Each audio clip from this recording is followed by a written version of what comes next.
Hi hello అందరికీ నమస్కారం. Welcome back to Madhurimalu. ఇంకా ఎవరైనా మన ఛానల్ని సబ్స్క్రైబ్ చేసుకొని ఉండకపోతే ప్లీజ్ ఇప్పుడే సబ్స్క్రైబ్ చేసుకోండి. ఇక లేట్ చేయకుండా మన స్టోరీలోకి వెళ్ళిపోదామా? ఉంటా నీ జతగా ఎపిసోడ్ 23. అమ్మా, మీ అన్నయ్య మీ మీద నమ్మకంతో తనని ఇక్కడికి పంపించాడు. నువ్వు అలా మధ్యలో పంపించేస్తే అది బాగోదు. ఇంకొక 20 రోజులే కదా. నేను రోజు ఏదో ఒక టైంలో వచ్చి నిన్ను కలిసి వెళ్తానులే, సరేనా? అంటూ ఇక తల్లికి కూడా ఎక్కువగా మాట్లాడే అవకాశం ఇవ్వకుండా భార్య చెయ్యి పట్టుకొని అక్కడి నుంచి తీసుకుని వెళ్ళిపోయాడు అర్జున్. వెళ్తున్న అర్జున్ సింధుల వైపే కోపంగా చూస్తూ ఉంది జగదీశ్వరీదేవి. ఒసే స్పందన, నీ వల్ల నా ప్లాన్ మొత్తం పాడయ్యేలా ఉంది అనుకుంటూ కోపంగా అక్కడి నుంచి స్పందన ఉన్న గదిలోకి వెళ్ళి, నీ వల్ల ఇప్పుడు అర్జున్ గాడు ఆ సింధుని తీసుకొని బయటికి వెళ్ళిపోయాడు, ఇదంతా నీ వల్లే అంటూ అరుస్తూ ఉంది మేనకోడలి మీద. అత్త, కానీ నేనేం చేశాను అడిగింది స్పందన. నువ్వు ఏం చేసావో నీకు తెలీదా? నువ్వు ఆ సింధు మీద నింద వేయడంతో వాడు పెళ్ళాన్ని తీసుకొని వెళ్ళిపోయాడు. ఇప్పుడు అర్థమైందా నువ్వు ఏం చేసావో అడిగింది జగదీశ్వరీదేవి. సారీ అత్త, బావ కూడా లేడు కదా అని నేను అలా చేశాను అంది స్పందన ఏడుస్తూ. ఇదే నీకు ఫస్ట్ అండ్ లాస్ట్ వార్నింగ్ స్పందన. ఇంకొకసారి ఏమైనా ఇలాంటి పిచ్చి పిచ్చి పనులు చేస్తే చంపేస్తాను అంటూ అరిచి అక్కడి నుంచి బయటికి వచ్చేసింది జగదీశ్వరీదేవి. ఇక్కడ హోటల్ రూమ్కి రీచ్ అయ్యారు అర్జున్ ఇంకా సింధు ఇద్దరు. భార్యని కూర్చోబెట్టి తన పక్కన కూర్చుంటూ, ఏంటి ఇంకా జరిగిపోయిన విషయాల గురించి ఆలోచిస్తూ ఉన్నావా? నీ మూడ్ ఎందుకు స్పాయిల్ చేసుకుంటూ ఉన్నావు?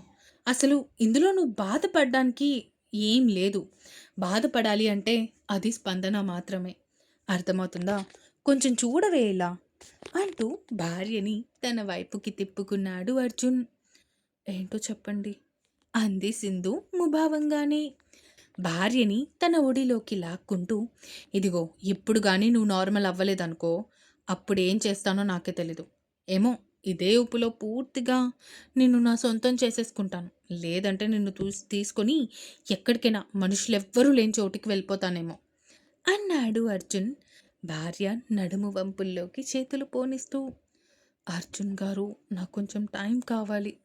స్పందన నా మీద వేసింది చిన్న నింద కాదు, తను నన్ను దొంగ అని ముద్ర వేసింది. మనసుకి చాలా కష్టంగా ఉంది అర్జున్ గారు అంది సింధు కన్నీళ్లతో. అర్జున్ భార్యని సరిగ్గా కూర్చోబెట్టి, ఇదిగో, అది ఎవరో నిన్నేదో అంటే నువ్వెందుకు ఫీల్ అవుతున్నావు? అది అస్సలు వద్దులే, మళ్ళీ నా నోట్లో నుంచి బూతులొస్తాయి. అలాంటిదాయి నిన్ను అంటే నువ్వు ఫీల్ అవ్వడం ఏంటి? అమ్మ కానీ నేను కానీ ఏమైనా అంటేనే కదా నువ్వు ఫీల్ అవ్వాలి. కాబట్టి నువ్వు అస్సలు ఫీల్ అవ్వకు, అర్థమైందా అన్నాడు అర్జున్. అది కాదు అర్జున్ గారు. ఇదిగో సింధు, నా కోపం తెప్పించుకో అంటూ ఉండగానే సింధు మొబైల్ మోగింది. స్క్రీన్ మీద శృతి నేమ్ కనిపించడంతో, ఇదిగో మీ ఫ్రెండ్ శృతి ఫోన్ చేస్తుంది, మాట్లాడు కొంచెం సేపు. తనతో మాట్లాడితే నీ మైండ్ మూడ్ కొంచెం డైవర్ట్ అవుతాయి అంటూ చెప్పడంతో ఫోన్ లిఫ్ట్ చేసింది సింధు. ఏంటి మేడం, ఎంత పెళ్లి చేసుకుని వెళ్ళిపోతే ఫ్రెండ్ని కూడా పూర్తిగా మర్చిపోయావా అడిగింది శృతి అల్లరిగా. ఒసే, నేను తర్వాత చేయనా? అది అస్సలు ఇప్పుడు మాట్లాడే మూడ్లో లేను. ఏమైందే, బానే ఉన్నావా అడిగింది శృతి డౌట్గా. నేను బానే ఉన్నాను శృతి, కొంచెం సేపు ఆగి ఫోన్ చేస్తాను. అదేంటంటే అర్జున్ గారితో కలిసి బయటికి వచ్చాను, అందుకే కొంచెం సేపు ఆగి ఫోన్ చేస్తాను, సరేనా? సరే సరే, ఎంజాయ్ అంటూ కాల్ కట్ చేసేసింది శృతి. ఏమైంది, మాట్లాడొచ్చుగా కొంచెం సేపు అడిగాడు అర్జున్. అర్జున్ని మంచం మీద సరిగ్గా పడుకోబెట్టి అర్జున్ పక్కనే తనని గట్టిగా పట్టుకొని అర్జున్ గుండెల మీద తల పెట్టుకొని, నాకు ఎప్పుడు ఇలాగే ఉండాలి అనిపిస్తుంది, ఎవరితోని మాట్లాడాలి అనిపించట్లేదు. ఇప్పుడు నేను శృతితో మాట్లాడితే ఖచ్చితంగా నేను ఓపెన్ అప్ అయిపోతాను. దాని దగ్గర నాకు ఒక్క సీక్రెట్ కూడా నేను దాచలేను అంది సింధు. మళ్ళీ దానికి తెలిస్తే ప్రాబ్లం అవుతుంది, అది బాధపడుతుంది. అందుకే ఇంకా మూడ్ లేదు అని చెప్పేశాను అంది సింధు. ఆ మాటకి భార్య చుట్టూ చేతులు వేసి తనని జోకొడుతూ నిద్రపుచ్చాడు. సింధు కూడా భర్త గుండె చప్పుడు వింటూ అలా నిద్రలోకి జారుకుంది. కొంతసేపటికి నిద్ర లేచాడు అర్జున్. సింధు ఇంకా పూర్తిగా నిద్రలోనే ఉండటంతో సింధు ఏమాత్రం డిస్టర్బ్ కాకుండా తనని సరిగ్గా పడుకోబెట్టి బాల్కనీలోకి వచ్చి రిషికి కాల్ చేశాడు. హలో, చెప్పరా? ఏంట్రా, వెళ్ళావా మీరా వాళ్ళ ఇంటికి? హా, ఇప్పుడే రిటర్న్ వచ్చాం. మరి పెళ్ళెప్పుడురా? యాక్చువల్లీ నేను మీరా ఇంటికి రావాలి అనుకుంటున్నాం. ఇంట్లోనే ఉన్నావా? లేదురా, సింధుని తీసుకొని హోటల్కి వచ్చాను. ఏమైంది? అంతా ఓకే కదా? అది ఇంట్లో చిన్న ఇష్యూ అయింది. దాంతో సింధు పూర్తిగా డిస్టర్బ్ అయిపోయింది. కొంచెం తనని డైవర్ట్ చేద్దామని ఒక 1 వీక్ అలా ఒక 10 డేస్ ఉందామని తీసుకొచ్చాను అన్నాడు అర్జున్. ఏమైందిరా? అడిగాడు రిషి. జరిగింది చెప్పాడు అర్జున్ రిషికి. మొత్తం విన్న రిషి షాక్ అయ్యాడు. ఏమైందిరా, సౌండ్ లేదు? అడిగాడు అర్జున్. అసలు నమ్మలేకపోతున్నానురా. స్పందన మరి ఇంత చీప్ ట్రిక్స్ ప్లే చేస్తుందా? అవును, స్పందన ఇంకా నన్ను మర్చిపోలేదురా. అందుకే ఎలా అయినా సింధుని ఇంట్లో నుంచి బయట తరిమేయాలి అని ప్లాన్తోనే ఇలా చేసింది అన్నాడు అర్జున్. మరి ఈ విషయం సింధుకి తెలుసా? లేదు, ఇప్పుడే అది ఫుల్గా డిస్టర్బ్ అయిపోయింది. ఇంకా స్పందనకి నా మీద ఫీలింగ్స్ ఉన్నాయి అన్న విషయం తెలిస్తే అది తట్టుకోలేదు. అందుకే నేను కూడా తనకేం చెప్పలేదు. ప్రస్తుతానికి చెప్పకురా, తర్వాత కొన్ని రోజులాగి అప్పుడు మనం చూద్దాం తనకి చెప్పాలా వద్దా అని. హా, నేను కూడా అదే ఆలోచిస్తున్నాను. అయితే మీరాని తీసుకొని హోటల్ దగ్గరికి వస్తావా? అడిగాడు అర్జున్. హా, ఒక గంటలో వస్తాం అన్నాడు రిషి. సరే అంటూ కాల్ కట్ చేసేసి రూమ్లోకి వచ్చి భార్యని నిద్రలేపాడు. గుడ్ ఈవినింగ్ అర్జున్ గారు అంది సింధు చిన్న చిరునవ్వుతో. Good evening madam. లేచి రెడీ అవ్వు, రిషి మీరా వస్తున్నారు. అవునా? అయితే నేను ఫేస్ వాష్ చేసుకుంటా. చీర బాగానే ఉంది కదా? అడిగింది సింధు. చాలా బాగుంది అన్నాడు అర్జున్ భార్య వైపు చూస్తూ.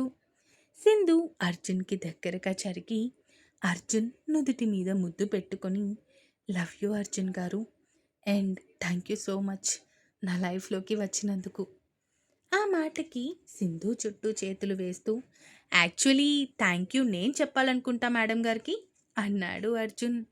అంత సీన్ లేదు, సైలెంట్గా కూర్చుంటే బాగుంటుంది. నేనే లక్కీ. అవునా? సరే, మీరు ఆ ప్రేమలోనే ఉండండి. నేను మాత్రం రియాలిటీలోకి ఉంటా అన్నాడు అర్జున్. అర్జున్ గారు అంటూ అందంగా సిగ్గుపడుతూ అక్కడి నుంచి వాష్రూమ్లోకి వెళ్ళిపోయింది సింధు. వెళ్తున్న భార్య వైపు చూసి నవ్వుకుంటూ ఫుడ్ ఆర్డర్ పెట్టాడు అర్జున్. ఇక్కడ రిషి కొంచెం సేపు ఆగి తిరిగి మీరా వాళ్ళ ఇంటికి వెళ్ళాడు. అక్కడి నుంచి ఇద్దరూ కలిసి అర్జున్ వాళ్ళ హోటల్కి స్టార్ట్ అయ్యారు. ఓయ్, మనం హోటల్కి ఎందుకు వెళ్తున్నాం? అడిగింది మీరా. అర్జున్ గాడు అక్కడే ఉన్నాడు అంటూ అర్జున్ చెప్పింది మొత్తం చెప్పాడు రిషి. పాపం సింధు, అయినా స్పందనకి అసలు మనసు ఎలా వచ్చింది సింధు మీద నింద వేయడానికి? అడిగింది మీరా. దాని బుద్ధి మనకి ముందు నుంచి తెలిసిందే కదా. పోన్లే, ఈ లెక్కలో అయినా ఇద్దరు బయటకు వచ్చారు. కొన్ని రోజులు హ్యాపీగా ఉంటారు, ఉండని. మళ్ళీ మళ్ళీ ఇలాంటి రోజులు ఆ జగదీశ్వరీదేవి వీళ్ళ జీవితంలో రానివ్వదు కదా అనుకుంటూ ఆలోచిస్తూ డ్రైవింగ్ చేస్తూ ఉన్నాడు అర్జున్.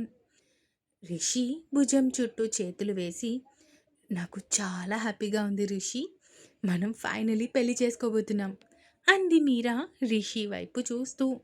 అబ్బో, అయినా మేడం గారు చాలా తొందరలో ఉన్నట్టున్నారు అన్నాడు రిషి కొంటెగా. ఇదిగో, మూసుకొని సైలెంట్గా ఉండు, లేదంటే నేను చంపేస్తా అంది రిషి పీకప్కి 2 చేతులతో బంధిస్తూ. ఫస్ట్ నైట్ అయిపోయాక చంపేసే, లేదు అంతవరకు ఆగను అనుకుంటే ఇప్పుడే ఫస్ట్ నైట్ చేసేసుకుందాం, ఆ తర్వాత చంపే అన్నాడు రిషి. చీ ఎదవా, నీకెప్పుడు ఇదే త్యాస అయిపోతుంది. రేపు పెళ్ళి తర్వాత నిన్ను ఎలా భరించాలో కూడా అర్థం కావట్లేదు అంది మీరా సిగ్గుపడుతూ. చిన్నప్పటి నుంచి భరిస్తున్నావు కదే, మళ్ళీ కొత్తగా అంటే నేనేం చెప్తాను? చిన్నప్పటి నుంచి ఎలా అయితే భరించావో ఇప్పుడు కూడా అలాగే భరించు అన్నాడు మీరా వైపు చూస్తూ. పోరా ఎదవా అంటూ నవ్వుకుంటూ ఉంది మీరా.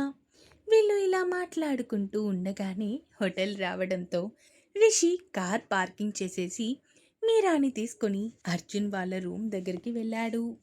ఇంకా ఉంది. ఈ ఎపిసోడ్ ఎలా అనిపించిందో కామెంట్స్ రూపంలో తెలియజేస్తారు అని కోరుకుంటున్నాను. అలాగే సబ్స్క్రైబ్ చేసుకోవడం మాత్రం మర్చిపోకండి. ఇక ఉంటాను. బాయ్.